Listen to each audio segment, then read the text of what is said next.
용서받기보다 용서하리라 고백하고 찬양한 우리 찬양대의 이 고백이 저와 여러분의 고백인 줄 믿습니다. 늘 용서하고 또 사랑하고 평화를 위하여 살아가는 삶, 그 쓰임에 대하여 내 안에 뿌듯함이 있는 삶, 감사와 감동과 감격이 있는 삶, 그런 삶이 저와 여러분의 삶이 되어지기를 주님의 이름으로 축복합니다. 우리 찬양대에 나이가 70이 넘고 그럼에도 불구하고 여전히 찬양하시는 분이 계시지요. 마음속에 감격이 있습니다. 나이가 들었음에도 불구하고 여전히 하나님께 찬양할 수 있다라고 하는 건 축복입니다. 우리 성도님들 하나님께 찬양하며 살아가는 삶, 내 나이와 상관없이 하나님의 이름을 높여드리는 삶, 하나님이 부르신 그날까지 늘 강건하여서 끝까지 그 찬양대를 설 수 있는 힘이 있어지기를 주님의 이름으로 축복합니다. 어제 아침에 SNS상에 올라온 한국경제 그 신문에 올라온 뉴스를 보고 깜짝 놀랐습니다. 적잖은 충격을 받았습니다. 이렇게까지 그러면서도 한편으로는 공감이 가는 뉴스였습니다. 뉴스의 제목은 쓰레기 그냥 문 앞에 버리면 된대. 새벽 수고 대박 터졌다입니다. 뉴스의 내용은 이렇습니다. 새벽 배송만큼 자주 써요. 골칫덩어리인 쓰레기를 신속하게 대신 버려주니 얼마나 편한지 몰라요. 서울 동대문구에 거주하는 30대 직장인 박모 씨는 8개월째 사용 중인 쓰레기 수거 대행 서비스에 대해 이같이 호평했다. 새벽 배송 그런 것처럼 쓰레기를 문 앞에 내려놓으면 그것을 수거해 가는 쓰레기 수거 대행 서비스에 대한 신문의 내용입니다. 박 씨는 일주일에 최소 한 번 정도 이 서비스를 이용하는데 해당 대략 1만 원 정도의 비용을 지불하고 있다. 그는 현재 사는 집이 그렇게 넓지 않아서 집 안에 쓰레기가 있으면 찝찝하다. 본격적으로 더워지기 시작하면 서비스를 더 자주 이용할 생각이라며 대청소, 냉장고 정리처럼 쓰레기 배출량이 많아져도 4, 5만 원 선이면 되더라라고 말했다. 쓰레기를 밖으로 내놓으면 쓰레기 이제 대신 걷어가는 그 일을 통하여서 집이 작은데 유용하게 잘 쓰고 있다. 그런 내용입니다. 앱을 통해 미리 신청만 하면 쓰레기를 대신 버려주는 서비스가 점차 입소문을 타고 있다. 사용자는 쓰레기 봉투나 미리 받은 전용 용기에 쓰레기를 담아 문 앞에 놓고 앱으로 수거 요청만 하면 된다. 그러면 업체가 전날 밤 10시부터 이튿날 오전 7시 사이에 이를 수거해 간다. 수거된 쓰레기는 업체가 갖고 있는 폐기물 창고에서 분류된 뒤 폐기 절차를 밟는다. 이용 가격은 쓰레기 무게에 따라 책정된다. 보통 2,500원 정도의 기본 요금이 붙고 쓰레기 무게 100g당 130원에서 140원이다. 다수의 수거 대행 업체들에 따르면 한번 서비스를 이용할 때 평균적인 쓰레기 배출 무게는 3.5kg에서 4kg로 대략 8,000원 정도의 비용이 발생한다. 무게는 수거할 때 문 앞에서 직접 저울을 재고 사진을 남겨놓는다. 내놓기 전에 저울을 달아서 내놓기도 하겠지요. 그래서 이게 맞는지 서로 확인하는 그 모습이 일어나겠지요. 사용자는 앱을 통해 언제든 이를 확인해 볼 수 있다. 이처럼 늘이 글이 올라왔습니다. 그러면서 다음과 같은 아기 엄마의 또 인터뷰 내용을 실었습니다. 아기를 키우고 있는 30대 A씨는 평소 쓰레기 버리러 나갈 때 아기를 안고 가는 것이 부담됐다. 그래서 아기가 잘 때 다녀오거나 남편이 퇴근하면 쓰레기를 버리러 가곤 했다며, 수거 서비스를 통해 일단 쓰레기를 집 밖에 둔다는 것 자체부터 만족스럽다고 전했다. 그렇죠. 아기를 돌보고 있는 엄마의 입장에서는 쓰레기를 또 문 앞에만 내놓으면 너무나 편하게 수거해 가니, 이런 인터뷰 내용도 있었습니다. 직접 쓰레기를 버리러 나가지 않아도 된다는 것 외에 분리수거가 필요 없다는 점도 장점으로 꼽힌다. 한 업체 관계자는 쓰레기 수거 대행이 아니라 분리수거 대행이라고 불러달라고 말하기도 했다. 실제로 같은 서비스를 운영하고 있는 대부분의 업체는 쓰레기를 내놓을 때 분리수거는 물론 세척도 요구하지 않는다. 원래 쓰레기를 배출할 때에 플라스틱 종류 또 이런 것들은 다 용기에 이물질이 묻으면 쓸 수가 없어서 다 세척을 하고 또 레벨지도 다 띄어서 분류를 해야 합니다. 그런 수고로움 없이 번거로움 없이 사용한 그대로 내놓으면 그것을 그들이 가져가서 청소하고 분류할건 분류해서 폐기 처분한다라는 이야기가 덧붙여 있습니다. 사실 이 같은 사업 형태는 2021년까지는 합법과 불법의 경계에 있었다. 당시 폐기물 관리법에 따르면 쓰레기 분리 배출을 대행하는 서비스업이 폐기물 수입 및 운반업에 해당하는지 여부가 불분명했기 때문이다. 같은 해 9월 과학기술정보통신부는 폐기물 처리 신고 등 여러 조건을 두고 이를 샌드박스, 즉 규제 유예에 포함하면서 이듬해 본격적으로 여러 업체가 생겨났다. 우리 정부 차원에서 불법과 합법의 앞으로 나아가는 그러한 다양한 것들을 진행함에 있어서 어려움에 처해 있는 그것을 좀 해소시키고자 샌드박스를 이용하고 있지요.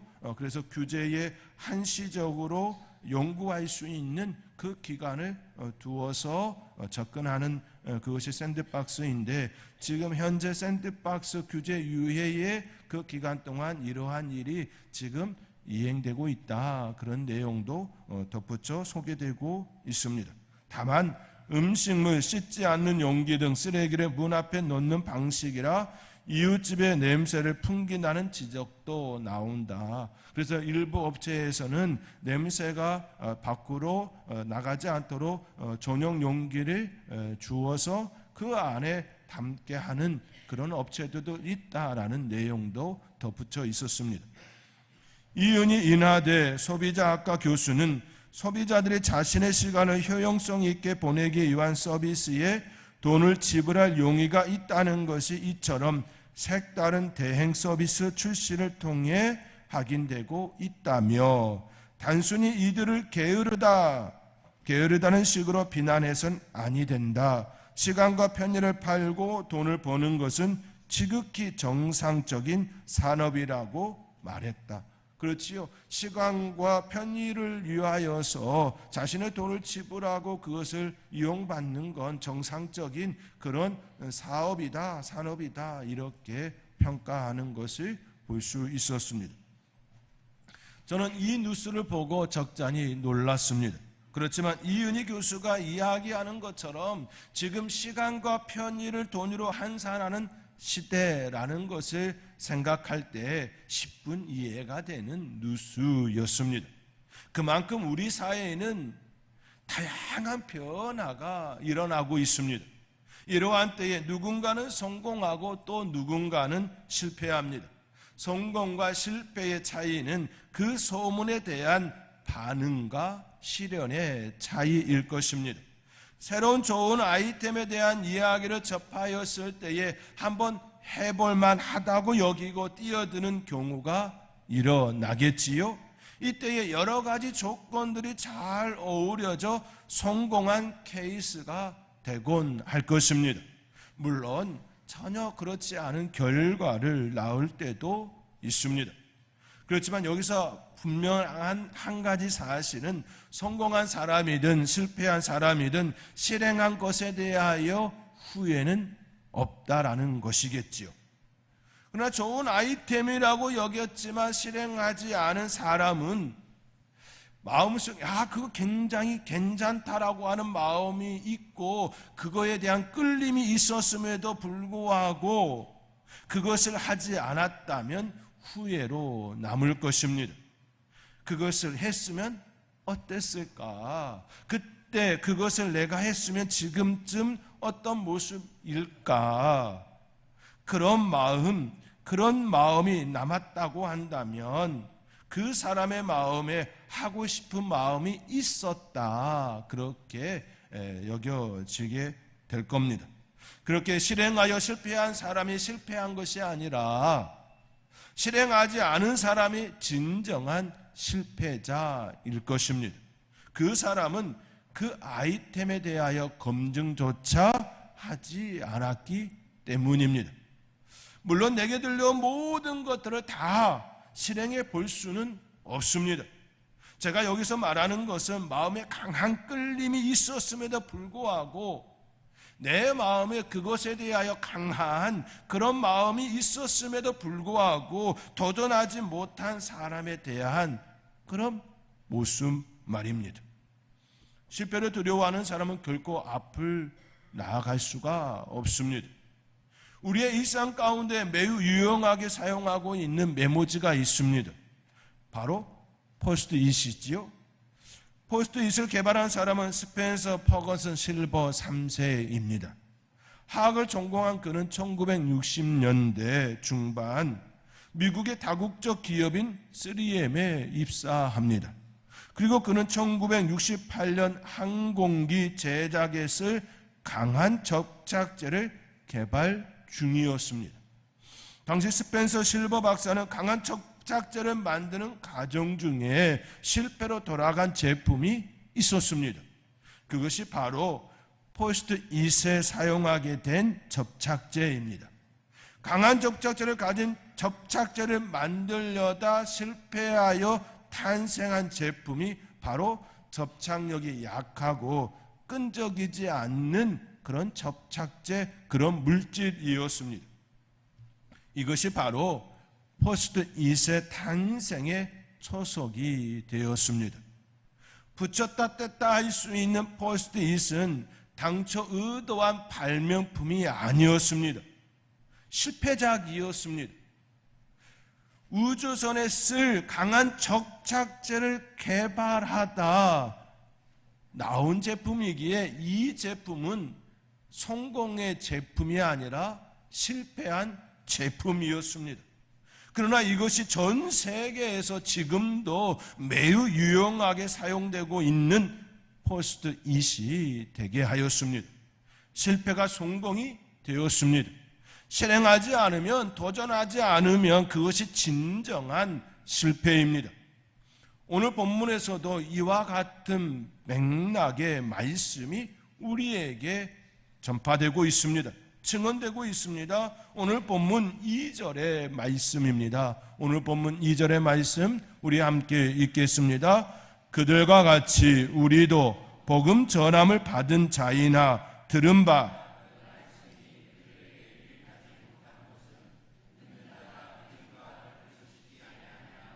아멘.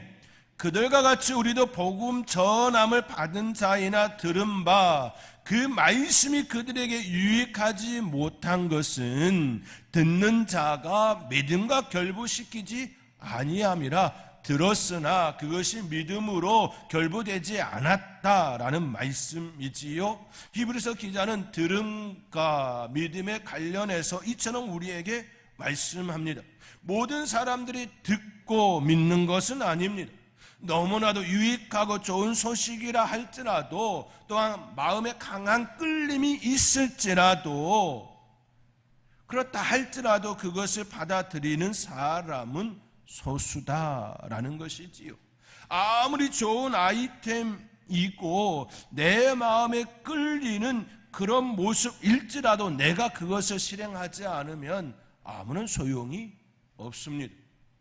시대를 변화시킬 만한 좋은 그런 것이 내게 다가왔을지라도 그것을 내가 받아들이지 않으면 그것은 전혀 나와 상관이 없습니다.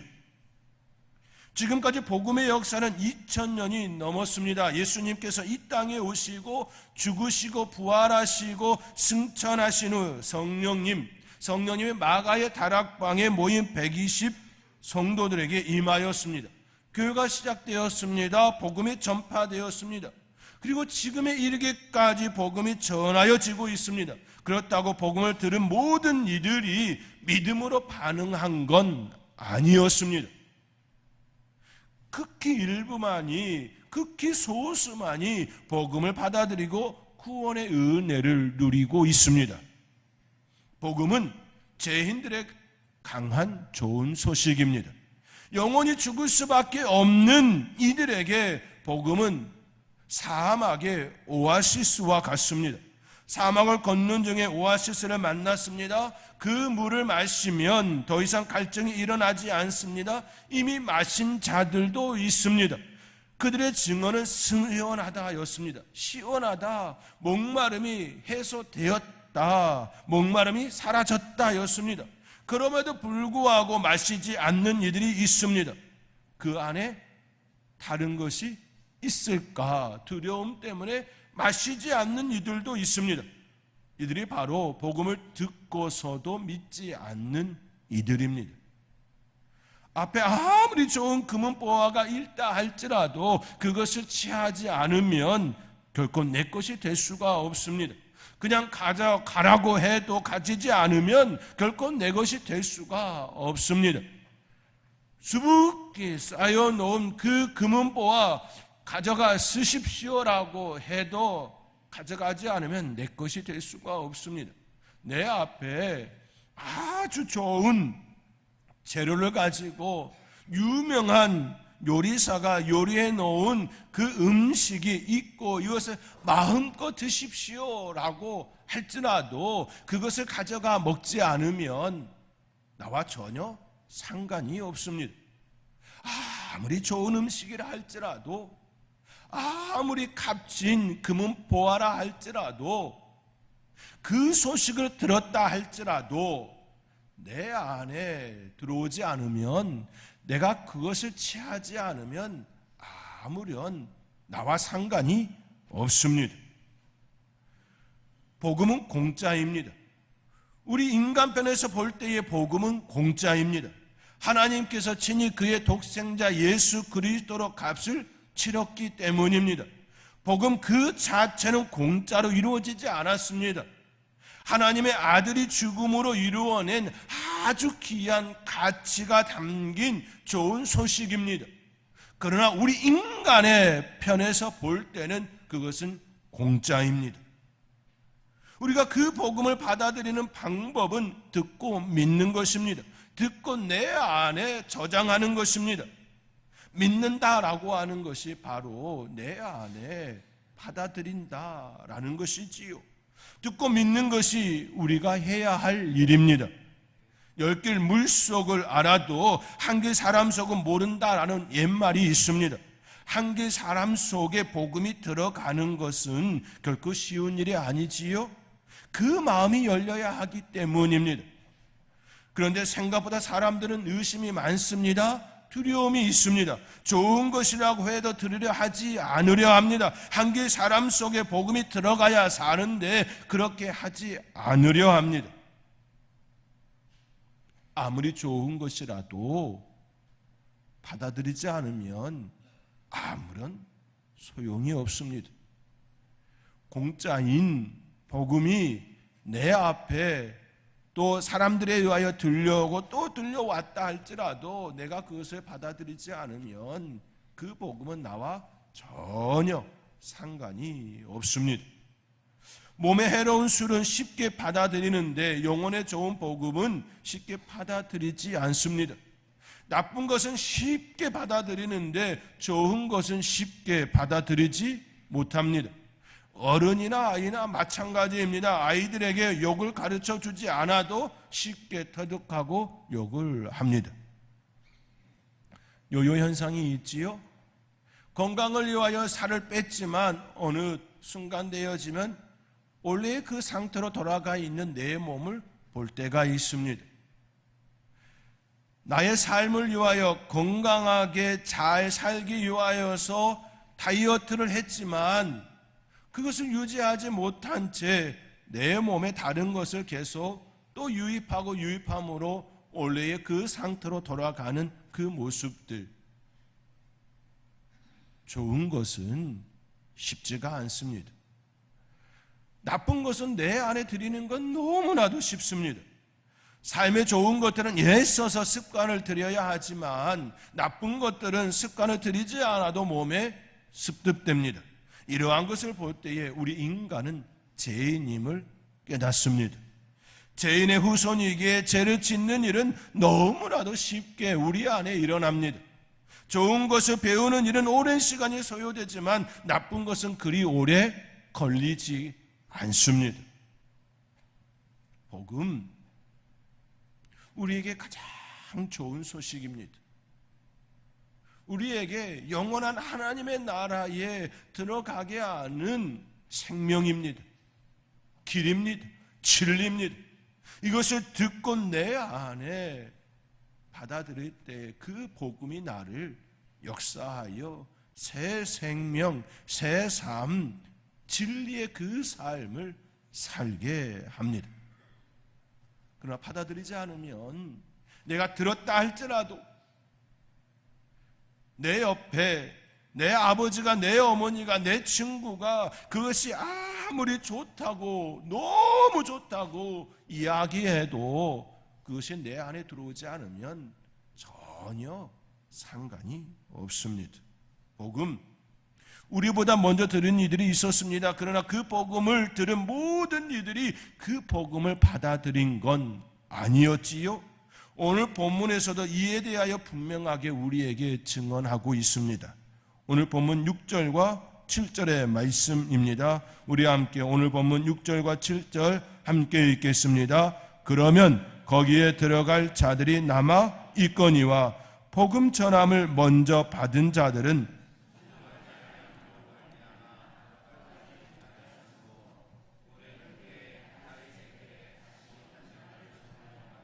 오늘이라고 미리 이같이 일렀으되 오늘 너희가 그의 음성을 듣거든 너희 마음을 완고하게 하지 말라 하였나니. 아멘. 이 말씀은 출애굽 1세대들에게 일어났던 그 사건에 대하여 이야기하고 있습니다.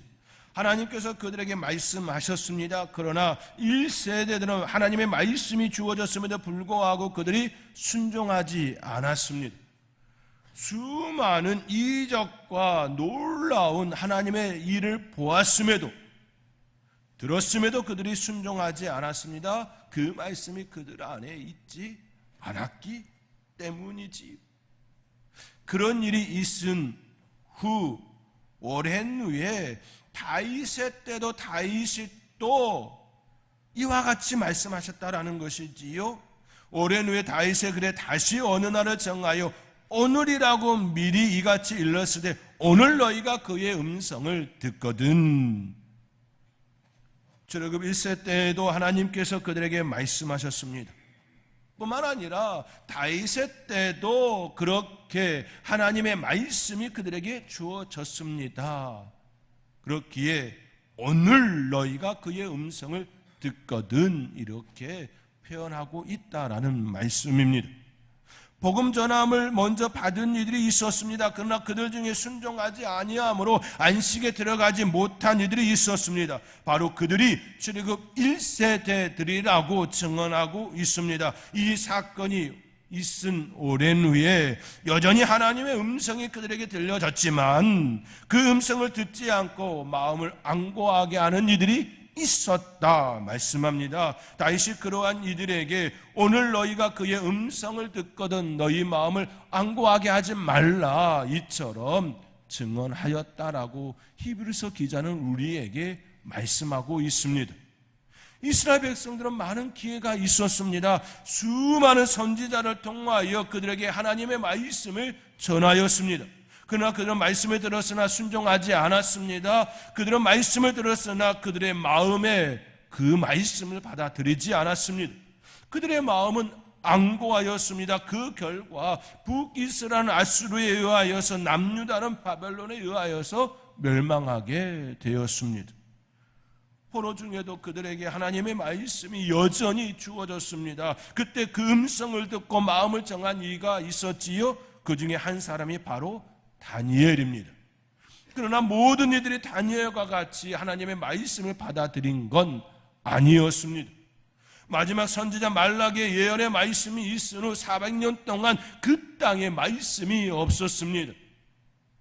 그때를 신구약 중간기라 부르지요. 침묵의 시간이었습니다. 그 시간이 흘러 하나님께서 그의 아들 예수님을 이 땅에 보내셨습니다. 많은 무리들 앞에서 말씀을 선포하셨습니다. 산에서도 선포하시고 평지에서도 선포하시고 갈릴리 바닷가에서도 선포하시고 예루살렘 성 안에서도 성전에서도 그처럼 선포하셨습니다. 그때 주님의 말씀을 듣고 순종하는 이들도 있었지만 그렇지 않은 이들도 많았습니다. 그 당시 종교 지도자들도 마찬가지였습니다. 그들은 오랫동안 하나님의 말씀을 맡은 자들이었습니다. 다윗의 글을 아는 이들이었습니다. 주님 오실 것을 알고 있었던 이들이었습니다. 그렇지만 그들 앞에 나타난 그 주님을 알아보지 못했습니다. 말씀의 능력이 있음을 눈으로 보면서도 들으면서도 그들은 그 주님을 그 주님으로 받아들이지 못했습니다. 그 말씀에 순종하지도 못했습니다. 종교 지도자들은 예수님의 그 말씀에 대하여 참남하다고 이야기하고 비난하였습니다. 조롱하였습니다. 성전을 사흘에 짓는 자라고 비난하였습니다. 예수님께서는 친히 자신의 몸으로 짓는 성전, 영원한 하나님 나라에 들어갈 수 있는 그 길, 자신의 몸으로 죽음으로써 부활로써 이루시는 그 성전을 가리켜 하신 말씀이었지만 그들은 그 말씀을 들었지만 깨닫지 못했습니다. 들었지만 그들 안에 일어나지 못했습니다. 그들이 망한 것은 듣지 못해서가 아닙니다. 그들이 망한 것은 보지 못해서가 아닙니다. 보았으나 들었으나 그들이 받아들이지 않았기 때문입니다. 우리 하나님께서 그들에게 복음을 선물로 주셨지만 그들은 그것을 들었으나 보았으나 받아들이지 아니하므로 그들의 죄 때문에 그들 스스로 망하게 되었습니다. 사랑하는 성도 여러분, 하나님의 말씀을 들으시기 바랍니다. 여러분을 살리는 그 주님의 그 말씀을 받으시기 바랍니다.